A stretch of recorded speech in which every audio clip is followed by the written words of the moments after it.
હાલો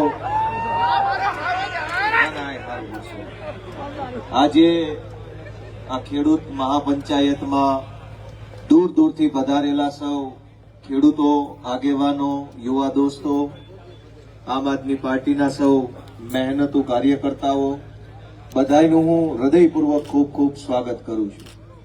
મંચ ઉપર બેઠેલા સૌ આગેવાનોનું હવે હું નામ નથી લેતો, કેમ કે હવે પછી વાળું પાણીનો ટાઈમ થઈ ગયો છે. બધાય અમારા આગેવાન શ્રીઓ, બધાય આજે ખાસ વિશેષ વાત એ છે કે ટેકાના ભાવે આજે ખરીદી ચાલુ થઈ, ખેતરોમાં ઘણું કામ ચાલુ છે.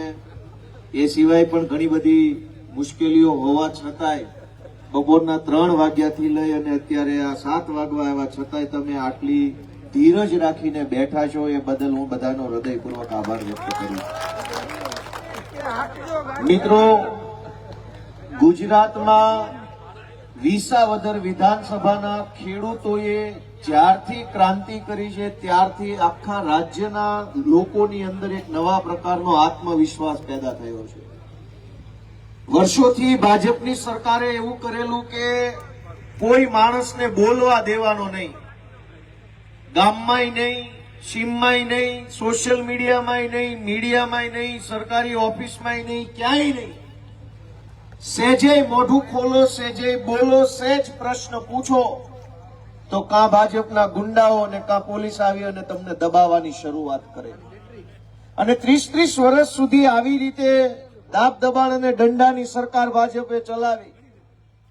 પણ જ્યારથી વિસાવદર વિધાનસભાના ખેડૂતોએ હાવણો માર્યો છે ત્યારથી આખા ગુજરાતના લોકોની અંદર એક નવો હિંમત આવી છે, નવો વિશ્વાસ આવ્યો છે. દોસ્તો, બધાય બોલતા થયા છે, અવાજ ઉઠાવતા થયા છે, નીડર બન્યા છે, પોતાના હક માટે લડતા થયા છે. અને લોકો જાગ્યા, લોકો બોલતા થયા, અવાજ ઉઠાવતા થયા. તો ભાજપ અને કોંગ્રેસ બેયના પેટમાં તેલ રેડાયું કે આટલા વર્ષથી દબીને રાખ્યા હતા એને આને બોલતા કેમ કર્યા. તમે આ ખેડૂતોના માવઠાની જે પ્રશ્ન બન્યો ત્યારે જોયું હશે કે અનેક લોકોએ, ખેડૂતોએ વિડીયો બનાવીને મીડિયામાં બાઇટ આપીને એનો વિરોધ કર્યો અને અવાજ ઉઠાવવાનું સ્વયંભૂ કામ કર્યું. અને એના કારણે સરકારની ઉપર દબાણ થયું. સરકારે કૃષિ મજાક પેકેજ જાહેર કર્યું. આંકડો બોલો તો એમ લાગે કે બધા ખેડૂતોના ફળિયામાં એક હેલિકોપ્ટર આવી જાય એટલા રૂપિયા ફાળવ્યા છે. અને બોલે એવી રીતે છાપામાં 10,000 કરોડનું પેકેજ. હાથમાં કેટલા આવશે? તો કે હાથમાં તમાકુ બીડી લેવાય એટલા પૈસા આવશે. પણ મિત્રો, મને એક વાત યાદ આવી આ 10,000 કરોડના પેકેજ ઉપર. અહીં મંચ ઉપર બધા આપણા આગેવાનો એ વાત કરીને કે સરકારમાં આમ ને સરકારમાં તેમ ને સરકાર આમ. મને તો જ્યારથી વિસાવદરના લોકોએ ગાંધીનગર મોકલ્યો ત્યારથી મેં સરકાર ભાળી નથી. મને તો ત્યાં રોજ સર્કસ જોવા મળે છે. એ સર્કસ છે, સરકાર છે નહીં. તમે કોની વાત કરો છો? સરકાર હોવી જોઈએ ને. દોસ્તો, 10,000 કરોડ રૂપિયાનું પેકેજ આવીને જાહેર કર્યું. જૂના જમાનામાં ભવાયા આવતા, આખો દી ગામમાં માગે, પછી રાતે એ 92 લાખ માળવાનો રાજા બને. ગામ આખું બેઠું હોય સામે એમ કે માગી કે માગી આપું. એટલે જનતામાંથી કોઈ કઈ માગે કે ન માગે 10,000 કરોડ આપ્યા. ખબર પડે તો પાછો ઈનો ઈ હામો મળે કે ભાઈ 10 રૂપિયા આપો ને. થાય છે કે નથી થતું આવું? આ 92 લાખ માળવાના રાજા આવ્યા, 10,000 કરોડ આપીને ગયા છે.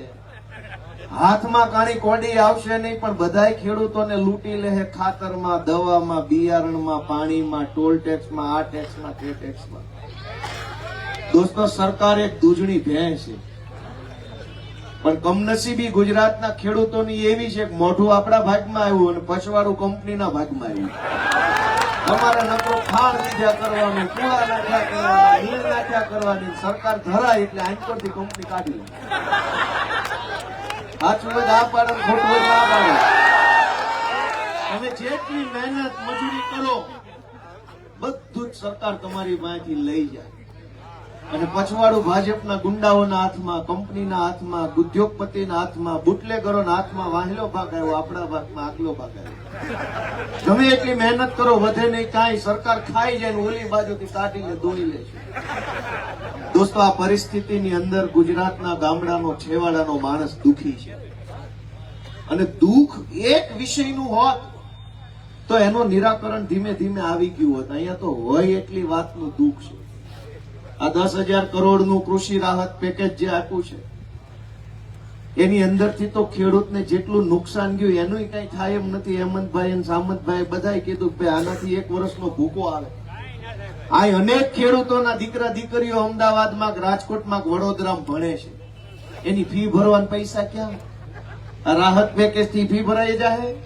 ઘણાના ઘરમાં માંદગીનો ખાટલો છે, દવાખાનાનું બિલ આવી ચડ્યું છે, ક્યાં કરશું? કેટલાય ખેડૂતોએ આ વખતે લગ્ન લેવાનું નક્કી કર્યું છે કે ભાઈ આ વખતે માંડવી હારી થાય તો દીકરીને ઘર ભેગી એના કર દઈએ, દીકરો પવણાઈ દઈએ, એના ઘરે રહેતા થાય એવો વિચાર કર્યો હશે. સરકારને એ વાતની કોઈ ચિંતા નથી કે આ ખેડૂત દીકરી કેમ પવણાવશે, ફી કેમ ભરશે છોકરાની, માંદા માણસના દવાખાનાનું બિલ કેમ ભરશે, કોઈ ચિંતા ત્યાં નથી ગાંધીનગરમાં. શું કામ? ગાંધીનગરમાં સરકાર નથી, આપણા બધાના મતથી ત્યાં સર્કસ ચાલુ કરેલું ચાલુ. અને સર્કસ કેવી રીતે એ હું તમને કહું. પ્રાથમિક શાળામાં ઓલી સંગીત ખુરશીની રમત આવે, એમાં એક જણો ખૂણામાં ઉભો ઉભો ટક ટક ટક ટક ટક ટક ટક વગાડે એટલે ઓલી ખુરશી ફરતા ફરતા બધા ફરે. હોય છે કે નથી હોતું આવું? પછી અચાનક ઓલો વગાડતો બંધ થઈ જાય એટલે જેના હાથમાં જે ખુરશી આવીને બેસી જવાનું, ઉભા રહ્યા, આવું હોય છે કે નથી હોતું આવું? ગુજરાતમાં છેલ્લા 10 વર્ષથી આવું હાલે છે. દિલ્હીમાંથી ખંજરી ખકડાવે, ડગ ડગ ડગ ડગ ડગ, મંત્રી બધા ગોળ ગોળ ફરે, કોકના હાથમાં આવીને કોકના હાથમાંથી ગઈ. 1.5-2 વર્ષ સુધી આવું હાલે. ત્યાં વળી દિલ્હીથી ડગ ડગ ડગ ડગ ડગ ડગ ડગ વગાડે ખંજરી, અહીં મંત્રી ગોળ ગોળ ફરે, કોકના હાથમાં ખુરશી આવીને કોકની ગઈ. થાય છે કે નથી થતું આવું? તો દોસ્તો, સરકારમાં આવું હોય, સર્કસમાં આવું હોય. આ સર્કસ છે. તમે કોની પાસે આશા રાખીને બેઠા છો કે તમારી વાત સાંભળે? ત્યાં કોઈ સરકાર નથી ભાઈ, ત્યાં સર્કસ છે. એની સંગીત ખુરશીની રમત હાલે છે. અહીં આપણે વેદનાની વાત લઈને આવ્યા છીએ કે ભાઈ અમને આ તકલીફ છે, તે તકલીફ છે, ઓલી તકલીફ છે. ત્યાં કોણ સાંભળશે? ત્યાં કોઈ સરકાર નથી, સર્કસ હાલે છે. આ સર્કસને બંધ કરાવવા હાટું થઈને એક વખત આમ આદમી પાર્ટીને તમારા આશીર્વાદ આપો એવી વિનંતી કરવા આવ્યા. આ સર્કસ બંધ કરો. ખેડૂતના હાથમાં 5 પૈસા નથી અત્યારે. ચૂંટણી આવશે ત્યારે પૈસા આપવા આવશે. આ વિસાવદરની ચૂંટણી હતી, કોઈ સર્વે કર્યા વગર જેને જે જોઈએ એ ભાજપ વાળા આપતા હતા. સોગંદનામું નહોતા લેતા, ફોટો નહોતા માંગતા, કાંઈ નહીં. લઈ જવા ગોપાલ નો આવવો જોઈએ. ચૂંટણી હોય ત્યારે દેવા માટે પૈસા છે, ચૂંટણી ન હોય ત્યારે દેવા માટે આશીર્વાદ ને ભાષણ જ હોય છે. અત્યારે આ ભાષણ છે, લઈ જાઓ. ચૂંટણી આવે ત્યારે ભાજપ વાળા આવીને આપી જશે. મિત્રો, આપણે વિચારવાનું છે કે આવું કેમ થાય છે. આપણે ખાતર નથી મળતું ને આમ છે ને તેમ છે ને 100 પ્રશ્નોની ચર્ચા કરી. મારે તમને એક વાત યાદ કરાવવી કે કોક માણસ બહુ પાપ કર્યા હોય ને, કોકનું ખોટું કર્યું હોય, વ્યાજે રૂપિયા આપી આપીને ખૂબ બીજા પૈસા પડાવી લીધા હોય, કોકની જમીનો લખાઈ લીધી હોય, કોકનું સરકારી નોકરી દરમિયાન કોકનું પડાવી લીધું હોય, એના ઘરમાં ક્યારેક કઈક દુર્ઘટના બને, જુવાન દીકરા દીકરી કે કઈક કોક કમોત મરે, પછી પાપી માણસની આંખ ખુલી જાય અને પછી એ માણસ એમ વિચારે કે ભાઈ હવે આ મોત થઈ ગયું, ત્યાંથી મારી આંખ ખુલી, હવે મારે બીજું નવું પાપ નથી કરવું. દોસ્તો, ગુજરાતમાં અનેક લોકોએ પોતાના જીવનું બલિદાન આપ્યું, પણ એ બલિદાનથી આપણી આંખ ન ખુલી એટલા વર્ષ સુધી. આજ દેવભૂમિ દ્વારકાની અંદર ગયા વર્ષે 2 વર્ષ પહેલા ભાડતર ગામના ખેડૂતે પેલા 4 કરોડ રૂપિયા બૂચ મારી ગયા ભાજપના માણસો, એમાં આત્મહત્યા કરી લેવી પડી. દીકરીઓએ રોતા રોતા વિડીયો બનાવ્યો. અને એ પછી 2024માં લોકસભાની ચૂંટણી આવી, કોક માણસનું મોત આપણી આંખ ન ખોલી. આ મોરબીનો બ્રિજ તૂટ્યો, 150 જણાનું મોત થઈ ગયું, કેટલાય બાળકો નીચે પડીને ગુજરી ગયા. એ નિર્દોષ બાળકોનું મોત ગુજરાતની જનતાની આંખ ન ખોલી હતી. હરણીની અંદર બોટ ઊંધી પડી, કેટલાય છોકરા નિર્દોષ એમાં મરી ગયા. એ મરી ગયેલા છોકરાનું કમોત આપણી આંખ ન ખોલીએ ક્યું? ગુજરાતમાં આજે એક ખેડૂતને અગાઉ બીજા 2 ખેડૂત 3 ખેડૂતોએ આત્મહત્યા કરી માવઠાના કારણે. એ મોત પણ આપણી આંખ નહીં ખોલીએ કે રાજકોટમાં અગ્નિકાંડ થયો, કમોત મર્યા લોકો, એ મોત આપણી આંખ ન ખોલીએ ક્યું? દોસ્તો, માણસનું મોત થયા પછી જો આપણી આંખ ન ખુલવાની હોય ને તો વાંક ભાજપનો નથી. આપણે વિચારવું પડશે કે આપણી આંખ ખુલતી કેમ નથી. એક દીકરો મરી જાય ને તો ભ્રષ્ટાચારી લાંચિયા અધિકારીની આંખ ખુલી જાય કે હવે ન લેવાય પૈસા. અહીંયા તો મોત ઉપર મોત, મોત ઉપર મોત, મોત ઉપર મોત. અને છતાંય આપણામાંથી તે હજારો લોકો ભાજપ ભાજપ દબાવો, ભાજપ દબાવો, દબાઈ કરે. દોસ્તો, વાંક ભાજપનો કાઢવો કે આપણી અંદર આત્મમંથન કરવું? દોસ્તો, ખેડૂતોએ આપણે બધાએ આત્મમંથન પણ કરવું પડશે કે આપણી બાજુવાળો જો ભાજપને મત આપતો હોય તો 2 કલાક બેહાડીને સમજાવવો પડશે કે દુનિયામાં મોત થાય છે ને તને શરમ નથી આવતી ભાજપને મત આપતા? આંખ ખોલ, તારી આત્મા જગાડો, એવી વિનંતી આપણે બધાએ કરવી પડશે. દોસ્તો, ખાલી આપણે પ્રશ્નો પર ચર્ચા કરશું એનો અર્થ શું? આપણામાંથી તે કેવું થાય છે કે આ ઈશુદાનભાઈ ચૂંટણી લડતા હતા અને આ દ્વારકા જામનગરમાં તો ચૂંટણી આવે ત્યારે બધા ઉદ્યોગપતિઓ કંપનીના માણસો સક્રિય થઈ જાય, ગામડે ગામડે પૈસા પહોંચાડે, ગામડે ગામડે આગેવાન મોકલે, અલગ અલગ જ્ઞાતિના લોકોને દમદાટી કરે કે તમારી કંપનીમાં 25 ગાડીઓ આલે છે, ટ્રક આલે છે, તમારું ફલાણું આલે છે, જોજો હો ઈશુદાન નો જીતવા જોઈએ.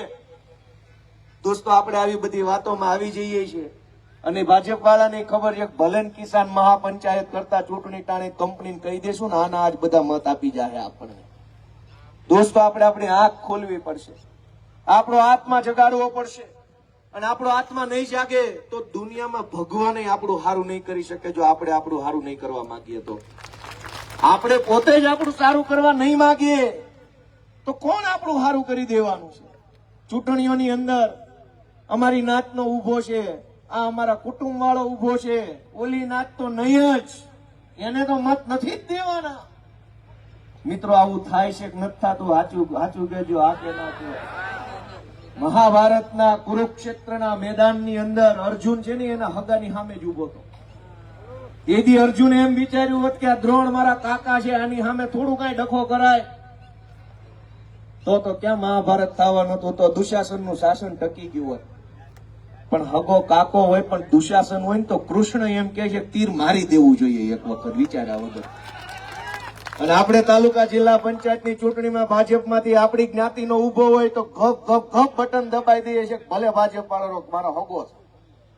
અને પછી આપણે એમ કહીએ ખાતર નથી મળતું, પછી એમ કહીએ કે ટેકાના ભાવમાં આપણને ફાયદો નથી થતો, માવઠામાં નુકસાન થયું. આપણે બધા આપણી પોતાની જ્ઞાતિના લોકોને, આપણા કુટુંબના ને ગામના મત આપીને બેઠા છે, એમાં હું ભેગો. આપણે બધા દીધા તો આપણી જ્ઞાતિ વાળાને જ છે. આવ્યા માવઠા મેં કઈ આડા?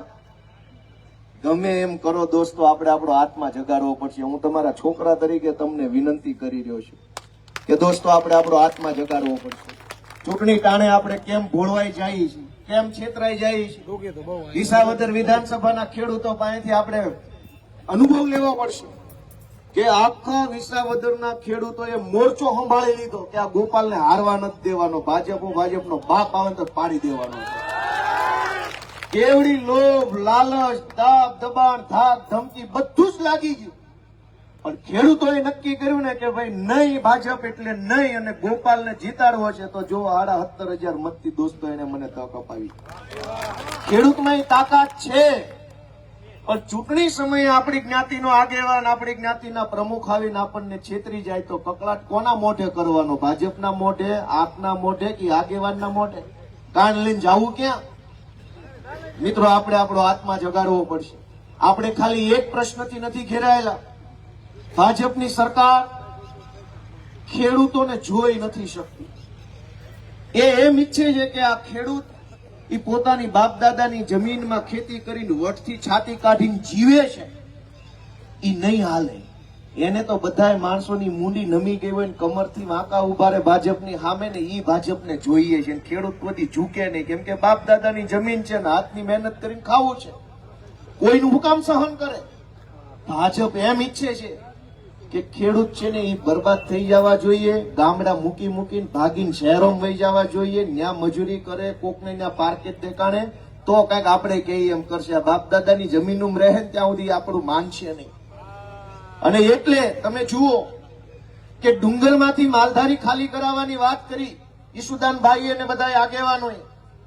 અમારે ત્યાં જુનાગઢના સાસણના જંગલમાં ઘણા નેહડા છે, ત્યાંથી માલધારીઓને બહાર કાઢ્યા. અહીં બરડામાંથી બહાર કાઢવાનો પ્રયત્ન થઈ રહ્યો છે. વાત એટલી મર્યાદિત નથી, ખાલી ડુંગરમાંથી બહાર કાઢવાની વાત નથી. આ હારો હુંવાળો મલક છે ને, મલકે ખાલી કરાવીને તમને બધાને શહેરમાં જબરજસ્તી મોકલવાનું ષડયંત્ર ભાજપે હાથ ધર્યું છે.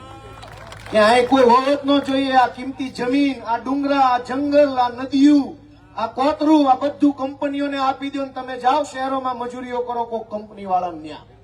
તમે આ સ્વાભિમાનથી કેમ જીવો છો? અને એટલે ખેતી મૂકીને ખેડૂત ભાગી જાય, શહેરોમાં જબરજસ્તી જવું પડે.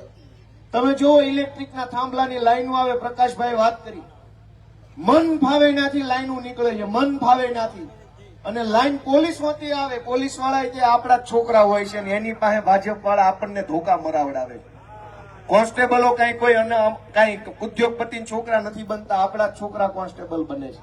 આપણા છોકરા પીએસઆઈ હોય, એની જ પાસે આપણી ઉપર ધોકા મરાવડાવ્યા ભાજપની સરકાર. અને મન ભાવે એમ લાઈનો નીકળે, મન ભાવેના રોડ નીકળે, મન ભાવેના કેનાલના નામે સંપાદન થાય, જમીનો મફતના ભાવે પડાવી લે. સહકારી મંડળીમાં તમે ધિરાણ લેવા જાવ તો તમારા નામે કેટલી ખોટી સહીઓ કરીને કરોડો રૂપિયાનું ધિરાણ ભાજપ વાળાએ લઈ લીધું હોય. વાત સાચી કે ખોટી?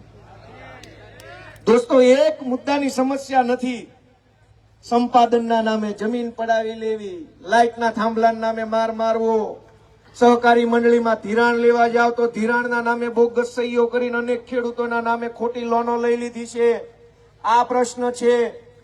થોડોક માલ મહેનત મજૂરી કરીને પાક એન્ડ માર્કેટિંગ યાર્ડમાં વેચવા જાવ તો ત્યાં કરદો કરી નાખે આપણો. સહેજ બોલો તો પોલીસ પકડી જાય. સરકાર ચારેય બાજુથી એવો પ્રયત્ન કરે છે કે આ લોકો ગામ ખાલી કરીને વયા જાય તો આ કિંમતી જમીન ઉદ્યોગપતિને આપી દઈએ, આખે આખી ગામ હોય. દોસ્તો, વિચારવાનું આપણે છે, આ બધું આપણા હાથમાં છે કે હવે હું ભવિષ્ય આપણું બનવાનું છે. આપણે જો ચૂંટણીઓની અંદર જાગૃત નહીં રહીએ, સજાગ નહીં રહીએ તો આપણું બધું જ વેચાઈ જવાનું છે. સીધી રીતે નહીં તો આડકતરી રીતે. આ સોલાર ને પવન ચક્કીઓ આવી ચારે બાજુ, કંપનીઓ કરોડો રૂપિયા કમાય છે. ખેડૂતને શું મળ્યું? ખેડૂતને કાંઈ મળ્યું નથી. અને ખેડૂતે જયારે માવઠા ટાણે સહાય માગી તો સહાયના નામે મજાક કરી. ચૂંટણી તમે બધા તમારા ગામમાં જે ભાજપનો માણસ હોય એને જરા પૂછજો કે ચૂંટણી ટાણે તો બહુ ડબલ એન્જિન કરો છો. ચૂંટણી ટાણે તો ડબલ એન્જિન હોય છે, ઉપર અમારી હેઠે અમારી. હેઠે વાળા 10 આપ્યા, કયો ઉપર વાળાની ચાલે ઈ નાખે 50,000 કરોડનું પડીકું કરી દે. ડબલ એન્જિન જ છે તો કેન્દ્ર સરકારના પૈસા આવવા જોઈતા હતા. અહીંયા કેન્દ્ર વાળા કાકા તો કઈ બોલવાય તૈયાર નથી. જ્યારથી વિસાવદર વાળી થઈ છે ને ઝટકા ન્યા બુજી ગયા છે, એ તો કઈ બોલવાય તૈયાર નથી. દોસ્તો, હું તો તમને એટલી વિનંતી કરવા આવ્યો છું તમારા દીકરા તરીકે કે પ્રશ્ન 100 છે. એક પ્રશ્ન નથી, 2 નથી, 50 નથી, 60 નથી, 100 પ્રશ્નોથી આપણું જીવન ઘેરાયેલું છે. જવાબ એક જ છે કે એક વખત આને કાઢો અને એક વખત જનતાની સરકાર બનાવો ને તો જ આ બધા પ્રશ્નોનું નિરાકરણ આવવાનું છે. દોસ્તો મિત્રો, ગુજરાતની અંદર હજારો જગ્યાએ જનતા સાથે અન્યાય થાય છે અને એમાં કોઈ વાત સાંભળવામાં આપણી નથી આવતી. સરકાર તો પોતાની વાત ન માને એ મંત્રી બદલી નાખે છે. સરકારની વાત ન માને એ મંત્રી બદલાઈ જાય, સરકારની વાત ન માને એ એસપી બદલાઈ જાય, સરકારની વાત ન માને એ ધારાસભ્યની ટિકિટો કપાઈ જાય છે. તો તમારી વાત ન માને એ સરકાર નહીં બદલી શકો તમે? એની વાત ન માને એ બધું બદલાઈ જાય છે. તો તમારી વાત ન માને તો તમારે શું કરવું જોઈએ? દોસ્તો, વિચારો અને જે કાંઈ તમારો આત્મા કે, તમારું મન એમ કે ભાઈ આ અમારા દીકરા ગોપાલની વાત સાચી છે તો ગામ આખાને જઈને કહેજો કે સરકારને ન ફાવે સરકાર બદલી નાખે ને અમને ન ફાવે તો અમે સરકાર બદલી નાખીએ. આટલી સીધી સરળ વાત છે. અને મિત્રો, બીજી એક વાત એ કહેવા જેવી છે કે આ જ્યારથી અમારા રાજુભાઈ કરપડા, પ્રવીણભાઈ રામના નેતૃત્વમાં અમે ખેડૂતો માટેની લડાઈ હાથ ધરી, ભાજપ વાળાને તો ઠીક છે, ન ગમે એને તો બરાબર છે, ઓલ્યા નહીં ન કીધું. એને ઉપાડો એક ધારો લીધો.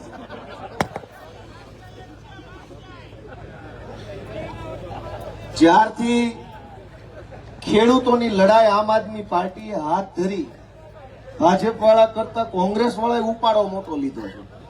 એક ધારા મને ગાળ્યો દે છે. જે સભામાં જાય પાછળ લખ્યો ખેડૂત પંચાયત, ભાષણમાં ગોપાલ ઇટાલિયો આવે છે, એના બાપા આવા છે, એના લુગડા આવા છે. લે દોસ્તો, મારે કોંગ્રેસના મિત્રોને અહીંથી એક જ વિનંતી કરવી છે કે ભાઈ અમે જે હોઈએ તે, અમે નથી હારા, કાંઈ વાંધો નહીં. તમે બહુ હારા છો, જાવ સાયોના હોટલમાં આખા ગુજરાતના ખેડૂતોને બોલાવીને 2-2 લાખ રૂપિયા આપી દે. ચૂંટણી ટાણે આપતા હતા ને એવી રીતે તમને એ ફાવે જ છે. હોટલું બોલાવીને રૂપિયા આપતા ફાવે છે. ટ્રેનિંગ છે તમારી પાસે, લોકો પાસે પુરાવો છે, વિડીયો, સીસીટીવી કેમેરા. જાઓ આપો રૂપિયા ખેડૂતોને. કેમ અમારો વિરોધ કરવો? ચૂંટણી ટાણે હું ત્યાં ઉભો તો તેથી 2-2 લાખ રૂપિયા એક માણા દીઠ આપતા, અને માણા લઈ આવે એને કમિશન પેટે 50,000 આપતા હતા. આપો ને ખેડૂતોને, જાઓ માવઠું આવ્યું છે તો 2-2 લાખ રૂપિયા ભાજપ પાસે લઈ. દોસ્તો, તમે વિચારજો કે અત્યાર સુધી સેટિંગમાં કેવું હાલ્યું હશે. અમે આવ્યા ત્યારે આ બેયના ભોપાળા ખુલ્લા પડ્યા છે, બે ભૂરાયા છે. બે ભૂરાયા છે એનો અર્થ શું થયો? બે ભેગા હતા, પણ ગામને ખબર નહોતી કે આ ભેગા છે. મિત્રો, હું તમને એક જ વિનંતી કરું છું કે અમે બધાએ બહુ મોટી લડાઈ હાથ ઉપર લઈ લીધી છે. બોલું નથી કેતા ભાઈ તમારા ભરોસે અમે શરત નાખી દીધી, જોજે હો ભાઈ પાછો. તમે તમારા ભરોસે બહુ મોટી લડાઈ હાથ ધરી છે, ભાજપની સામે બાંધીએ છે. અમારે કાંઈ જોતું નથી. આ મંચ ઉપર બેઠેલા માણસોને પૈસા જોતા હોત તો આમ આદમી પાર્ટીમાં હોય, ભાજપમાં જવાય. પૈસા જોતા હોય કઈ પાર્ટીમાં જવાય? મોટા મોટા હોદ્દા જોતા હોય કઈ પાર્ટીમાં જવાય? તાત્કાલિક મંત્રી બનવું હોય કઈ પાર્ટીમાં જવાય? જેને તાત્કાલિક મંત્રી નથી બનવું, જેને પૈસા નથી જોતા, જેને હોદ્દા નથી જોતા ને ઈ આ સ્ટેજ ઉપર બેઠા છે, ગુજરાતના ખેડૂતો માટે લડી રહ્યા દોસ્તો. જોતું હોત તો ઓલા કાકાએ દુકાન ખોલી છે ટેકાના ભાવે, જે ભાવે લઈ લે છે. દોસ્તો, જેને નિસ્વાર્થ ભાવે ગુજરાતના છેવાડાના માણસની વેદનાને વાચા આપી છે, ઈ લોકો આ મંચ ઉપર બેઠા છે અને તમારે એની રાહ રાખવાની છે, તમારે એનું બાવડું ચાલવાનું છે. દોસ્તો, એ વિનંતી બધાને હું કરું છું. તમારા ટેકે અમે હાલીએ છીએ. ચૂંટણી આવશે ત્યારે અમારી જ્ઞાતિ, ઓલી જ્ઞાતિ, ના આપણી જ્ઞાતિનો વિરોધી છે ગોપાલ ઇટાલી, આવું બધું આવશે. જ્ઞાતિના સમર્થકો કરવાનારાની સામે નહીં બોલે. અનેક વખત એવા વોટ્સએપ ઉપર મેં ઈસુદાન ગઢવી આપણી જ્ઞાતિની વિરોધી છે, ગોપાલ ઇટાલિયા ઓલી જ્ઞાતિની વિરોધી છે. દોસ્તો, બધી જ ચૂંટણીની માયાજાળો છે. તમે બધાના આશીર્વાદની અમને જરૂર છે કે અમે કોઈ દિવસ જીવનમાં ખરાબ કામ નથી કર્યું. આજ ગુજરાતમાં કોઈ બોલવા તૈયાર નથી ભાજપની સામે. એવા સમયે ભાજપની જેલમાં રહેવું તૈયાર છે, પણ ભાજપ સામે ઝૂકવું તૈયાર ન હોય ને એવા નેતાઓ આપણને મળ્યા છે. જેને જેલમાં ન જવું એ ભાજપમાં જાય છે, અને અમારે ભાજપમાં નથી જવું એટલે જેલમાં જાય છે. ચૈતર વસાવાને ગલાસ જેવી બાબતમાં 307, આ યુવરાજસિંહ જાડેજા ઉપર 307, આ રાજુભાઈ કરપડા પર 307.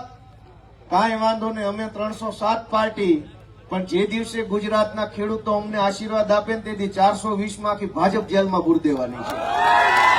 અમે 307 પાર્ટી ને 420 પાર્ટી. અને હું તો સ્ટેજ ઉપર બેઠેલા બધા આગેવાનને વિનંતી કરું છું, ભાજપનું નામ લેવું 420 પાર્ટી એમ બોલવાનું, એટલે પબ્લિક સમજી જાય. ભારતીય જનતા એને ભારત હારે કઈ લેવા દેવા નથી, જનતા હારે લેવા દેવા નથી. એ તો 420 પાર્ટી છે. એટલે મહેરબાની કરીને ક્યાંય પણ બોલો, બે હાથ જોડીને વિનંતી, તમે ક્યાંય પણ બોલો 420 પાર્ટી બોલવાની, એટલે પબ્લિક સમજી જાય. 420, અમે 307 પાર્ટી, અમને 307 પાર્ટી કહેવાની, એને 420 પાર્ટી કહેવાની. બાકી દોસ્તો, આપ તમામ ખૂબ મોટી સંખ્યામાં આવ્યા, બેઠા નિરાતે વાત સાંભળી.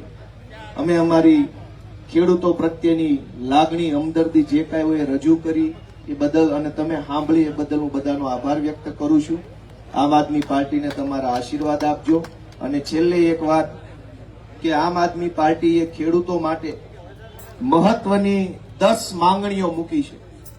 આમ તો હજારો માંગણીઓ છે, એ તમે સૂચન આપી શકશો આમ આદમી પાર્ટીને, પણ 10 માંગણી મહત્વની આમ આદમી પાર્ટી લઈ અને ગુજરાતના ગામડે ગામડે જઈ રહી છે. એક કે ગુજરાતના તમામ એપીએમસી માર્કેટિંગ યાર્ડમાં કડદા પ્રથા થાય છે. તોલ માપના નામે, ભેજના નામે, માલ ખરાબ છે એના નામે, બીજી ત્રીજી રીતે કોઈ પણ રીતે કટકી કમિશન કરવામાં આવે છે. એ ગુજરાતના તમામ માર્કેટિંગ યાર્ડમાં કરદો બંધ થવો જોઈએ અને આવો કરદો કરનારાને જેલમાં પૂરવા જોઈએ. આ પહેલી માંગણી આમ આદમી પાર્ટી મૂકે છે. તમે બધા એમાં સંમત છો?